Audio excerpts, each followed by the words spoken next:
Salut tout le monde, Zoé est dans la place. J'ai de nouveaux invités aujourd'hui qui vont nous parler des antirétroviraux. Véronique, toi qui es une spécialiste, peux-tu expliquer à ceux qui nous écoutent de quoi il s'agit ? Bonjour Zoé, moi je m'occupe des personnes qui sont infectées par le VIH. Dès 1995, on a montré que les enfants présentaient des troubles cognitifs avec un taux d'échec scolaire un peu supérieur à celui de leur classe d'âge et une atteinte des fonctions exécutives. Depuis 1996, on prescrit aux femmes enceintes des médicaments, les antirétroviraux, pour éviter la transmission du virus de la mère à l'enfant. Grâce à ces traitements, les enfants ne naissent plus infectés, mais ils sont exposés in utero au virus et aux antirétroviraux pendant plusieurs mois.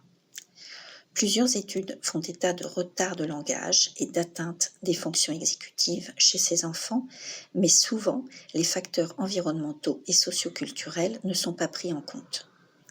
Alors j'ai décidé de faire une étude pour évaluer le développement des enfants exposés et de les comparer à celui d'enfants issus des mêmes communautés vivant dans des conditions socio-économiques identiques, indemnes de toute maladie et non exposés au VIH.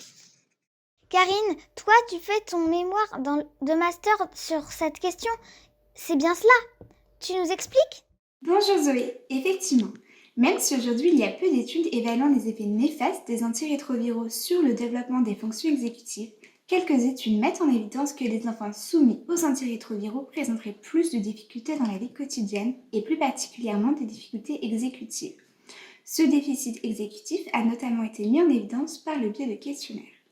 Dans le cadre de mon mémoire de recherche, un protocole a été créé et validé par le comité d'éthique tout en prenant en considération des facteurs environnementaux et socio-économiques.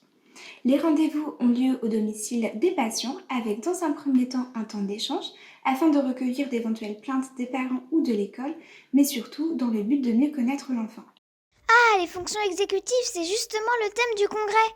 Marine, on m'a dit que tu faisais aussi ton mémoire sur cette thématique, c'est bien cela ?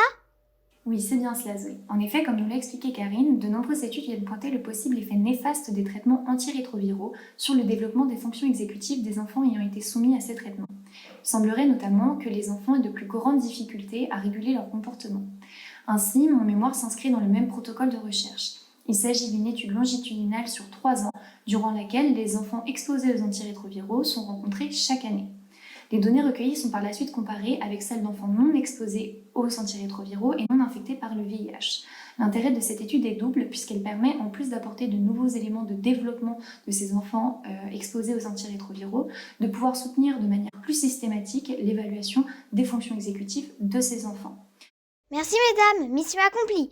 Encore un exemple qui montre qu'on doit bien s'occuper des fonctions exécutives. Sur ce, je vous dis à bientôt pour de nouvelles rencontres.